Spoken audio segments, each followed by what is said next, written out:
ये जो छोटे छोटे पौधे आप देख रहे हैं ये पोर्चुलाका के हैं, जिनको कि मैंने सीड से ग्रो किया है। करीब 3-4 साल पहले मैं इनके हाइब्रिड वैरायटी लेकर आई थी नर्सरी से, और अब हर साल उन्हीं से मेरे गार्डन में नए नए प्लांट्स रेडी हो जाते हैं। और ये देखिए, ये है पोर्सलेन। पोर्सलेन का जो फूल होता है वो 5 पत्ती का होता है फ्रेंड्स। देखिए इस तरीके से इस पे 4 या 5 पत्ती का फूल खिलता है, और जो सुबह खिलता है और शाम को मुरझा जाता है। पत्ती की बात करें तो देखिए ये है पोर्चुलाका की पत्ती, इस तरीके से लंबी और पतली होती है। और ये पोर्सलेन की पत्ती होती है जो ओवल शेप की होती है। ये देखिए फ्रेंड्स, इस तरीके की जो पत्ती होती है वो पोर्सलेन की होती है। नमस्कार दोस्तों, आप सभी का स्वागत है आपके अपने गार्डनिंग चैनल जी3 इंडिया गार्डन में। तो दोस्तों आज है संडे और अप्रैल की 27 तारीख, और सुबह सुबह 7-7:30 बजे मैं अपने टेरेस पर पहुंच गई हूं। और ये देखिए, ये है पोर्सलेन के फ्लावर्स जो कि खिलना शुरू हो गए हैं। और ये सीड से खुद ही ग्रो हुआ है फ्रेंड्स, मैंने इसकी कटिंग्स नहीं लगाई हैं। लास्ट ईयर इस गमले में सीड्स गिरे होंगे तो उसी से ये प्लांट रेडी हो गए हैं। ये है पोर्चुलाका की कुछ हाइब्रिड वैरायटी की सीडलिंग्स, जिनको कि मैंने सीड से ग्रो किया है। लास्ट ईयर के जो मेरे सीड्स थे उनको मैंने रख लिया था, एक्चुअली नॉट लास्ट ईयर, ये 3-4 साल से मेरे गार्डन में एक बार मैं लेकर आई थी, और उसी से हर बार मेरे सीड्स निकल आते हैं और उन्हीं से मैं प्लांट्स रेडी कर लेती हूँ। कुछ खुद गिर जाते हैं तो वहीं पे प्लांट्स निकल आते हैं। इनको मैंने सेव किया था और इनको मैंने खुद इस प्लांटर में डाला था। तो देखिए काफ़ी सारे मेरे सीडलिंग्स रेडी हो गए हैं। तो आज मैं करने वाली हूँ इन सभी को ट्रांसप्लांट। और साथ ही साथ, क्योंकि इस बार मैं अभी तक पोर्चुलाका पोर्सलेन की कटिंग्स नहीं लगा पाई हूँ, और देखिए इस तरीके से जो मेरे पुराने पिछले साल के जो प्लांट्स थे उनको मैंने इस तरीके से पॉली बैग्स में छोड़ दिया था। तो आज मैं इनको भी ट्रांसप्लांट करने वाली हूँ। और इनको लगाने के लिए जो मेरी पिटूनिया की बास्केट्स थी उनको मैंने खाली किया है, प्लस जितने भी मेरे DIY प्लांटर्स मैंने रेडी किए हैं डब्बों से, जिनमें विंटर सीजन के फ्लावर्स लगे हुए थे, उनको मैंने खाली कर लिया है क्योंकि वो प्लांट सूख चुके हैं। तो उनको हटाकर उनमें भी मैं ये पोर्चुलाका पोर्सलेन या फिर मोस रोज़, गुल दोपहरी, जो भी आपके यहाँ पे इनको कहा जाता है, वो मैं आज लगाने वाली हूँ। और ये देखिए, ये मैंने कुछ सीड्स डाले थे एस्पेरेगस फर्न के, जो कि जर्मिनेट हो गए हैं बहुत ही अच्छे से। तो देखिए एक बास्केट में मेरे ये 2 प्लांट भी निकल रहे हैं।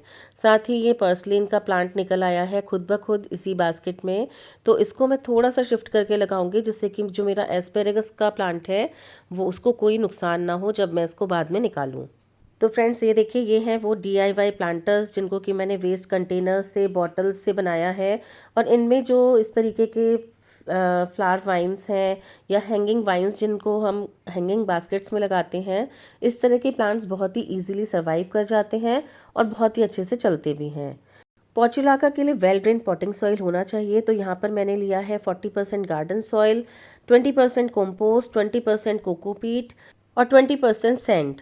इसके अलावा थोड़ी सी नीम खली, थोड़े से बायो एंजाइम के दाने और थोड़ा सा फंगीसाइड इसमें ऐड किया है, क्योंकि छोटे प्लांटर्स में हम बार बार किसी भी तरीके का फर्टिलाइज़र ऐड करना थोड़ा मुश्किल हो जाता है। तो जो भी कुछ है मैंने मिट्टी में अभी मिक्स कर दिया है, और बहुत ही अच्छी सी रिच सॉइल इसके लिए रेडी की है। अब प्लांटर के ड्रेनेज होल से मिट्टी ना गिरे, वॉल गंदी ना हो, उसके लिए मैं यहाँ पर इस तरीके से एक कपड़े का टुकड़ा जितने भी ड्रेनेज होल हैं उस पर रख देती हूँ। इससे जो मिट्टी है वो नीचे निकलती नहीं है पानी के साथ, और वॉल गंदी नहीं होती है। तो इस तरीके से वो टिश्यू का कपड़ा रखने के बाद अच्छे से मिट्टी को फिल कर दिया है।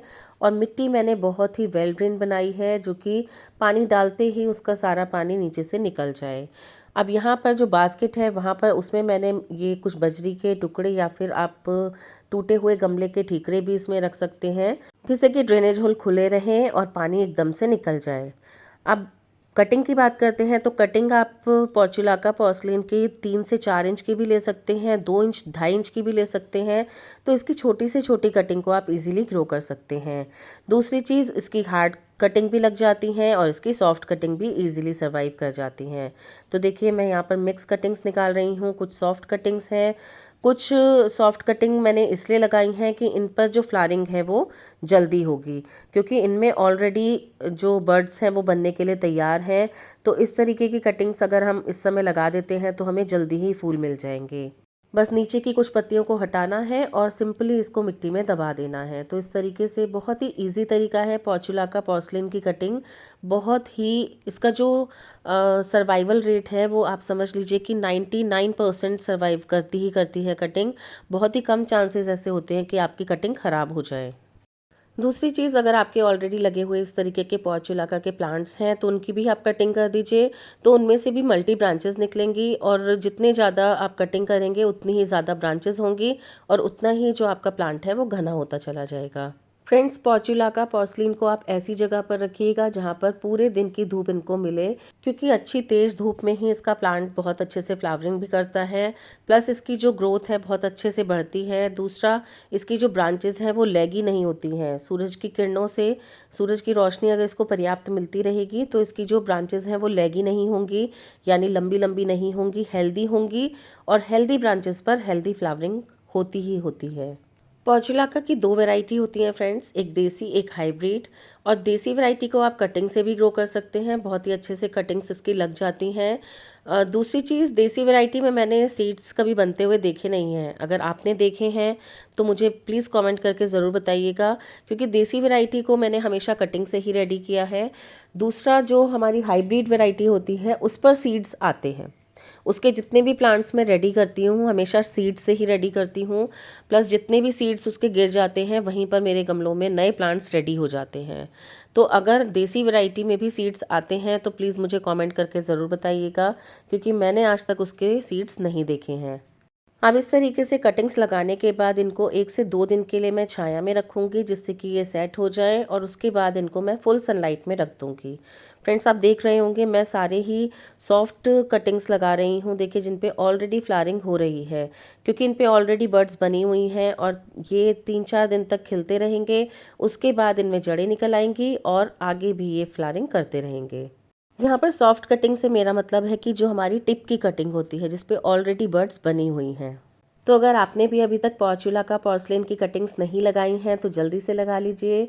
अब ये देखिए, ये हैं वो हाइब्रिड प्लांट्स जिनको कि मैंने सीड से रेडी किया है। और देखिए, इसको मैं एक ही प्लांटर में करीब 5-6 लगा रही हूँ। हालांकि इस एक प्लांटर में 3 प्लांट्स तक काफ़ी हैं, लेकिन क्योंकि मेरे पास प्लांटर्स ज़्यादा नहीं हैं तो मैं इन्हीं में अभी इनको लगा रही हूँ।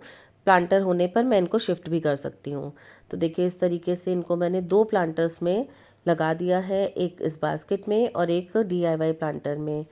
तो आज मैंने पोर्चुलाका पोर्सलिन की सारी कटिंग सीडलिंग सब लगा दिए हैं। कुछ दिनों बाद इनके रिजल्ट भी मैं आपके साथ शेयर करूंगी, कैसी फ्लावरिंग हो रही है, प्लांट्स कैसे चल रहे हैं।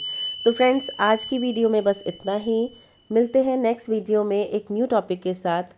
तब तक के लिए गार्डनिंग करते रहिए, स्वस्थ रहिए, मस्त रहिए। Take care and bye bye.